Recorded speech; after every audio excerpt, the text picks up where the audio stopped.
Hello दोस्तों, तो स्वागत है आप सभी का फिर से हमारे इस यूट्यूब चैनल पर।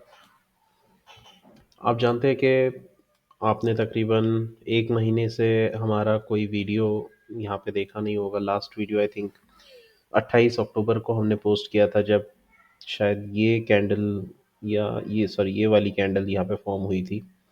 तो उसके नेक्स्ट वीकेंड से हमने ऐसा कहा था कि मार्केट में अभी यहाँ पर कोई भी रिस्क नहीं ले सकते, कोई न्यू पोजीशन नहीं क्रिएट कर सकते अनटिल एंड अनलेस मार्केट फिर से कोई रिकवरी की साइन दे।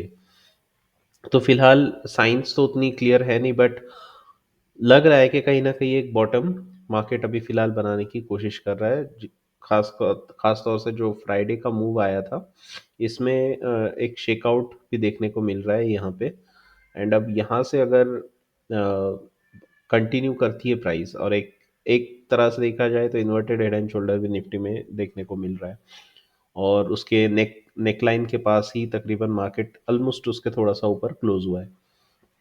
तो देखते हैं कि अभी आगे कैसे चलता है। लेकिन कुछ स्टॉक्स है जिन्होंने अपना बेस बनाया, वहाँ से ब्रेकआउट भी दिया, एंड कुछ स्टॉक्स ऐसे हैं जो तकरीबन अपने ब्रेकआउट पॉइंट के करीब है या पिवोट पॉइंट के करीब है।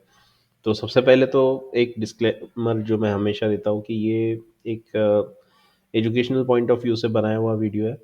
इसके अंदर ना ही ये कोई रिकमेंडेशंस है, ना ही आप हम ये चाहेंगे कि आप इस वीडियो के मद्देनज़र रखते हुए या कोई भी स्टॉक्स में पैसा डाले या कोई स्टॉक को सेल करे या मीन्स के उसमें से पैसा निकाले।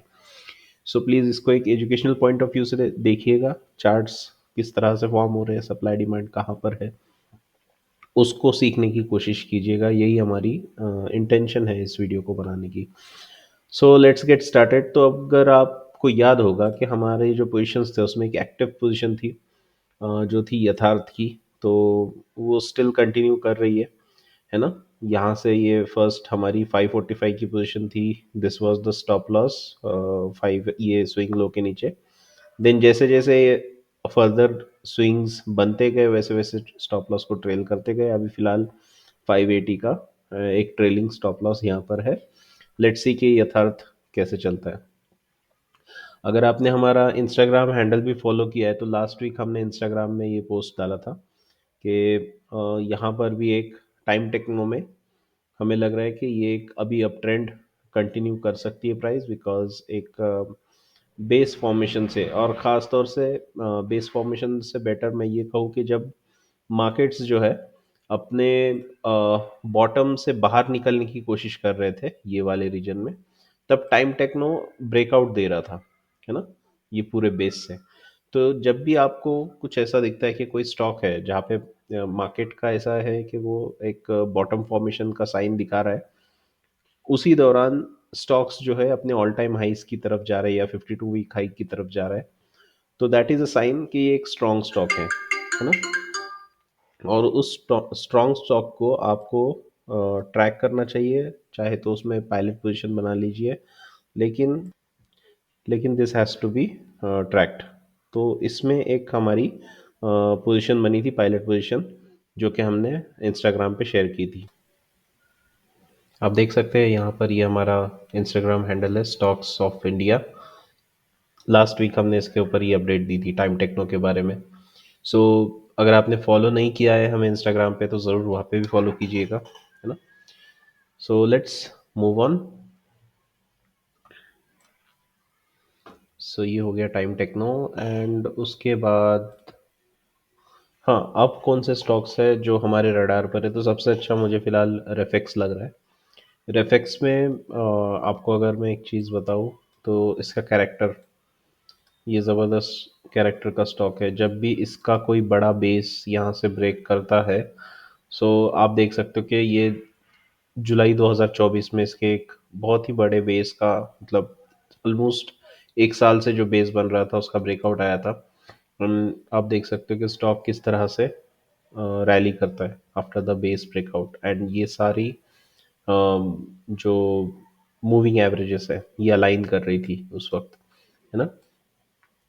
अब दूसरी चीज़ मैं आपको ये बताना चाहूँगा कि जब ये स्टॉक यहाँ पे प्राइस कंसोलिडेट कर रही है, जो कि हमारा मार्केट भी इसी दौरान में काफ़ी वीकनेस पे था, तो ये जो कंसोलिडेशन चला है, इसके दौरान आप देख सकते हैं कि वॉल्यूम्स बिल्कुल भी ड्राई हो चुके थे।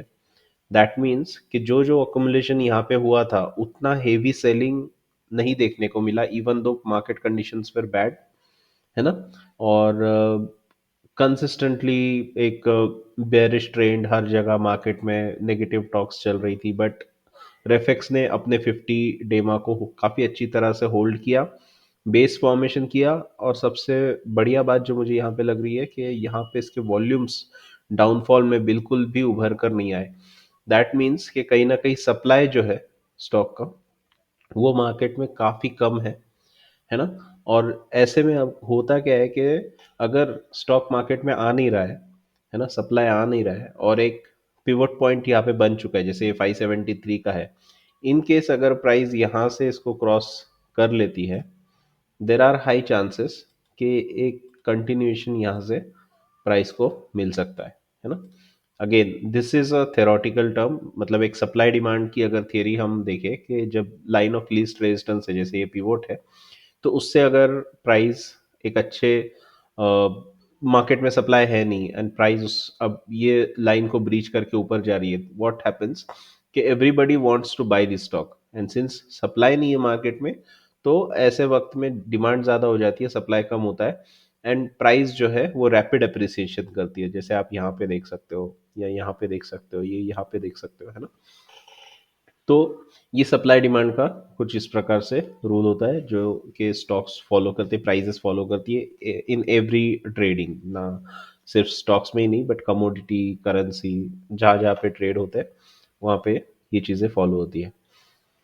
Next is Siyaram silk. अब सियाराम सिल्क में हुआ क्या है कि यहाँ पे, अच्छा, अगेन आपको एक चीज़ बता दूँ कि it why I say that do not blindly follow this whatever I am saying, because यहाँ पे देखो आप, सियाराम सिल्क्स में हमने इससे पहले हमने इसको 2023 में आई गेस रिव्यू किया था, एंड यहाँ से एक वीसीपी बन के ब्रेकआउट आने की गुंजाइश थी। वैसे तो वीसीपी का ब्रेकआउट आने से पहले एक शेकआउट आया, एंड देन यहाँ पे ब्रेकआउट आया, बट ब्रेकआउट सस्टेन नहीं कर पाया, आप देख सकते हो प्राइस फिर से नीचे गिर गए, है ना।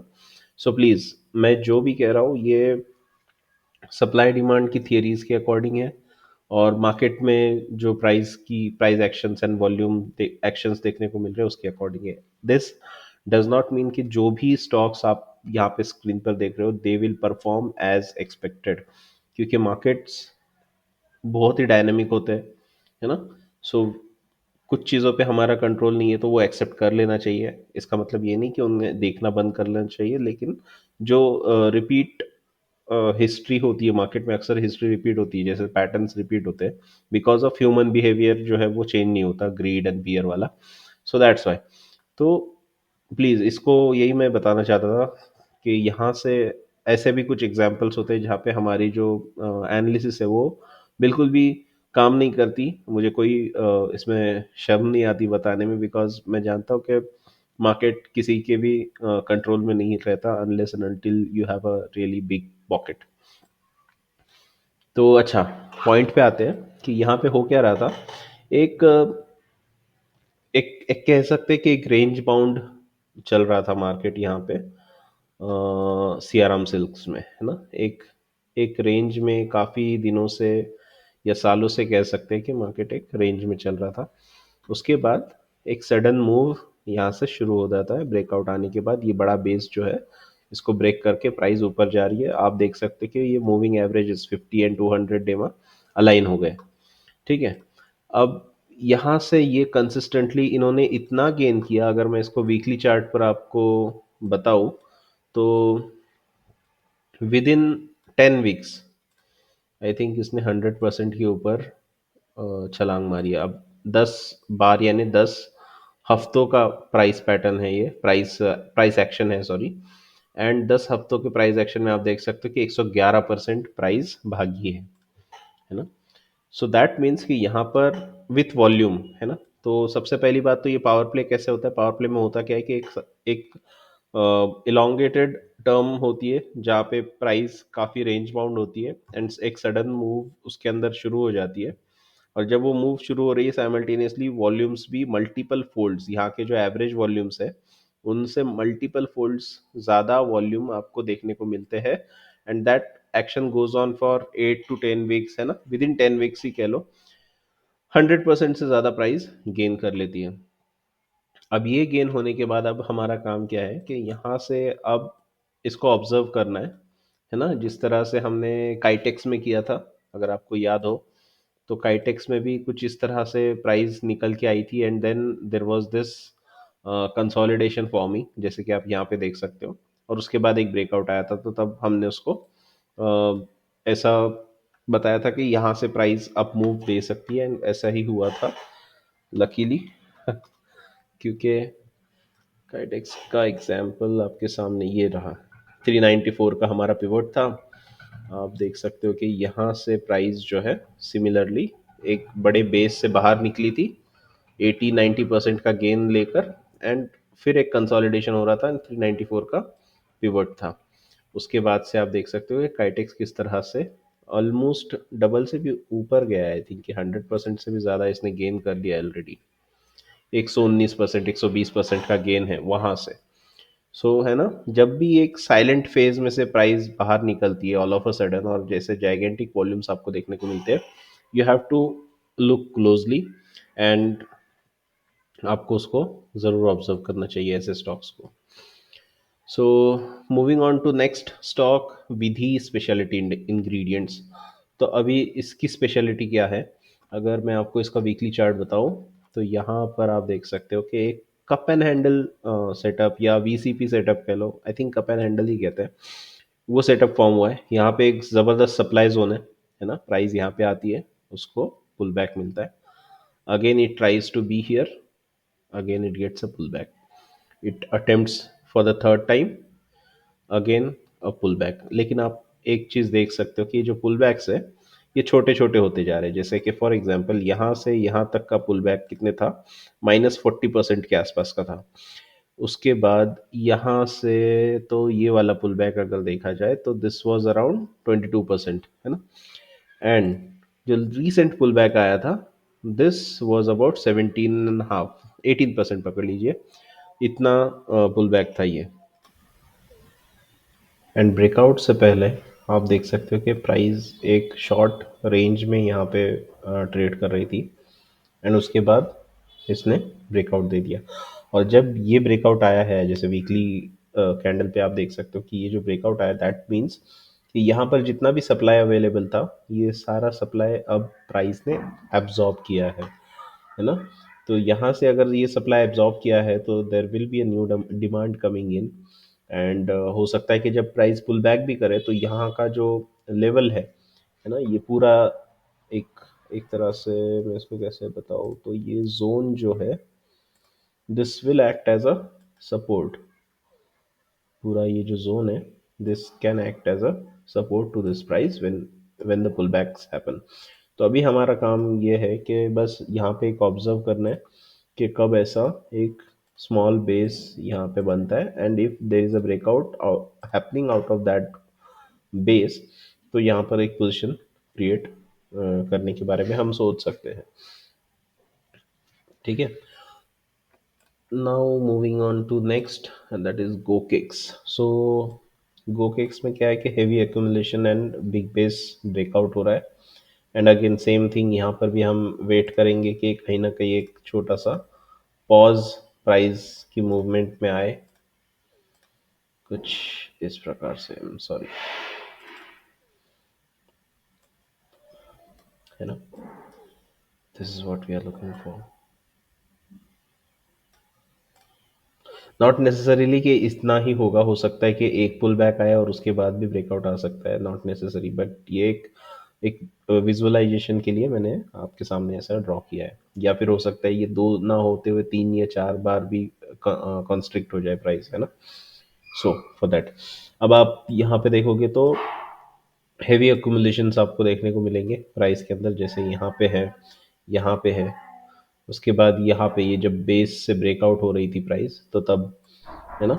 एंड 50 डेमा की जो लाइन है इसकी, इसको वेल रिस्पेक्ट करती है price her bar. So that means कि कहीं ना कहीं यहाँ पे एक अब continuation of the up trend हो सकता है ना। Then we have AGI. So yeah, wait and watch for continuation based. Same year, AGI maybe we will look for this kind of a setup to repeat, and यहाँ से फिर अगर base का breakout आता है then we will consider taking any position, है ना। So this is AGI. AGI की खासियत ये है कि ये काफ़ी स्ट्रॉन्ग अप ट्रेंड में है। बीच में जब ये पॉज इसको मिला था, और इसकी भी खासियत यही है जब भी ये अप ट्रेंड में है और इस तरह से, जैसे कि अगर आप इसको हाइंडसाइड में देखें तो सब चीज़ें इजी लगती है, लेकिन स्टॉक्स के जो कैरेक्टर्स होते हैं ना वो अक्सर रिपीट करते हैं अपने आप को। तो ये देखिए देखिए कि ये एक बेस फॉर्मेशन हो रहा था, एंड जब इसका ब्रेकआउट आया तो उसके बाद प्राइस रैपिड अप्रिसिएशन दिया था प्राइस ने। सिमिलरली अब जब ये कंसोलिडेशन फेज से बाहर निकल रही है और इस प्रकार से यहाँ पे एक ज़बरदस्त तरीके का ब्रेकआउट देखने को मिल रहा है विथ एक्सपोनेंशियल वॉल्यूम्स, तो अभी हम वेट एंड वॉच कर सकते हैं टू सी के कंटिन्यूशन बेस कैसे बनता है। Then we have Polyplex. इसमें कुछ नहीं, इसमें रिवर्सल लग रहा है, ट्रेंड रिवर्सल। आपको वीकली सेटअप पे बताता हूँ मैं। इन्वर्टेड हेड एंड शोल्डर जिसको हम जनरली कहते हैं कि ये कुछ इस तरह से दिख रहा है यहाँ पे, है ना। और ये इसका शोल्डर रहा, शोल्डर की नेकलाइन, और ये नेकलाइन से ऊपर प्राइस अभी जाती हुई दिख रही है। दूसरी चीज़ के lower highs and lower lows बन रहे थे। आप देख सकते हो कि ये वाला जो लो है इससे लोअर ये वाला लो है, ये वाला जो हाई बना था उससे लो ये हाई बना था, और इस हाई से लो ये वाला हाई बना था। लेकिन अभी ट्रेंड रिवर्स होता हुआ दिख रहा है। ये जो लास्ट हाई बना था उससे ऊपर की तरफ ये वाला हाई बना, देन ये जो लो बने थे यहाँ पर इनसे ऊंचा वाला लो यहाँ पर बना, एंड सिमिलरली एक जिगजैग मूव में आपको और ट्रेंड रिवर्सल यहाँ पे देखने को मिल रहा है। बट इसके लिए हमें और वेट करना होगा, बिकॉज इतना, इवन दो चार्ट पे समझ में आ रहा है कि ट्रेंड रिवर्स हो रहा है, लेकिन पोजीशन कहाँ पर बनानी है that remains to be seen. Because अभी हम इसमें भी एक कंटिन्यूएशन बेस फॉर्मेशन का वेट कर सकते हैं कुछ इस तरह से। एंड अगर स्टॉप लॉस रीजनेबल है विद इन 10 या 8%, तो ज़रूर इसके बारे में सोचा जा सकता है। Then we have Precam. Precam में ऑलरेडी ब्रेकआउट आ चुका है एंड ब्रेकआउट को रीटेस्ट कर रही है प्राइस फिलहाल। आई थिंक ये भी एक अच्छा कंटिन्यूएशन हो सकता है ट्रेंड का। आप अगर इसको देखो तो सेम यहाँ पे इसको देखिएगा आप, ये एक डाउन ट्रेंड में थी या सबड्यूड थी प्राइस, उसके बाद कंटिन्यूएशन आया अप ट्रेंड का। देन आई एम सॉरी, यहाँ से इसको सिलेक्ट करता हूँ। उसके बाद सेम पैटर्न यहाँ पर भी रिपीट हुआ, अगेन कंटिन्यूएशन। तो अब ये कंटिन्यूएशन यहाँ पे जब तक के ट्रेंड चल रहा है तब तक हो सकता है कि इसमें बने रह सकते हैं, है ना, with trailing stop losses. Then we have EMS Limited. EMS Limited में हो क्या रहा है, ये न्यूली लिस्टेड कंपनी है और एक बेस बनाती है, उससे ब्रेकआउट करती है, फिर उसके बाद फिर से एक डाउनफॉल आता है या करेक्शन आता है, उसके बाद बेस बन के फिर से एक ब्रेकआउट आता है। तो जब भी ये एक बड़े बेस से ब्रेक करती है price, so we have seen के ये एक प्राइस अप्रिसिएशन जैसे यहाँ पे 27% का मिला था। सिमिलरली यहाँ से जब ये ब्रेक हुआ था तो हाईएस्ट इसका 48-50% के आसपास का प्राइस अप्रिसिएशन इसने अब तक दिया है इसके अंदर। And now since this base is forming here, तो वी आर वेटिंग कि 945 का जो पिवट है जब ये क्रॉस हो जाए, और जब प्राइस इसको क्रॉस कर रही है ना इस पिवट को, से फॉर एग्जांपल प्राइस यहाँ से कुछ इस तरह से मूव करती है and we have this swing formation and this is our stop loss. Say for example अगर ऐसे वक्त में हमें ये जो स्टॉप लॉस है ये विद इन हमारा जो रिस्क एपेटाइट है उसके अंदर है, जैसे ये 9.5 के आसपास दिख रहा है यहाँ पे, है ना, तो 8.5 के अंदर वी वुड प्रेफर, सॉरी 8 के अंदर वी वुड प्रेफर। बट अगर 10 के अंदर भी है तो still it's a fair price, risk, fair risk I would say. क्योंकि 10 के बाद जब रिस्क आप लेते हो, स्टॉप लॉस को अगर 10% से ज़्यादा आप करते हो, देयर आर चांसेस कि अब यहाँ से जो है प्राइस की, अगर ये स्टॉप लॉसेस आपके कंटिन्यूअसली हिट होते हैं आपके ट्रेड्स में, तो 10% का स्टॉप लॉस ये ज्योमेट्रिकली मल्टीप्लाई होता है, या ज्योमेट्रिकली क्या कहेंगे जिसको कि कंपाउंड होता है। एंड उस वजह से 10% के स्टॉप लॉस को हम जनरली अवॉइड करते, 10% से ज़्यादा के स्टॉप लॉस को इसमें अवॉइड करना चाहिए, preferably with in 8%। That is really nice. 7 के अंदर है तो और जितना कम है उतना अच्छा ही है, बट 7-8 के नीचे रहा तो बेस्ट है। ओके, सो यहाँ पे एक आप देख सकते हो कि एक बेस यहाँ पे बन रहा है, या एक रेंज यहाँ पे बनी हुई है। एंड जब इसका ब्रेकआउट आएगा, देर आर चांसेस कि कंटिन्यूएशन जैसे इससे पहले भी प्राइस ने बताया हुआ है वो हमें देखने को मिल सकता है। Again repeating the same thing कि all the stocks that I have discussed here are only for the educational purpose. मैं आपको इसकी जो मेथड्स है आप उस पर ध्यान दीजिएगा, नाम पे नहीं। हो सकता है कि मेरी जो वॉच लिस्ट है वो उतनी एक्सटेंडेड ना हो, या उसमें कुछ निफ्टी 500 या निफ्टी 50 के स्टॉक्स इंक्लूडेड नहीं होते, because we focus on small caps to mid caps. But हो सकता है कि आपके जो वॉच लिस्ट है आप इसको इस टेक्निक को आप निफ्टी 50 पे भी अप्लाई करके देखो, या निफ्टी 100 पे अप्लाई करके देखो, या नेक्स्ट निफ्टी नेक्स्ट 50 पे अप्लाई करके देखो वैसे स्टॉक्स के अंदर, है ना। तो प्लीज़ जो मेथड्स है उसको सीखिए, ना कि आप इसके नाम के ऊपर ज़्यादा फोकस करें। I hope you have a very profitable year as this year passes। तो at the and I hope कि आपके जो बुक्स है वो प्रॉफिट में क्लोज हो। सो लेट्स सी कि अब मार्केट कंटिन्यू करता है या फिर से हमें एक हिबरनेशन मोड में जाना पड़ता है। So the time will tell. Thank you for your time and have a good rest of the day. Take care.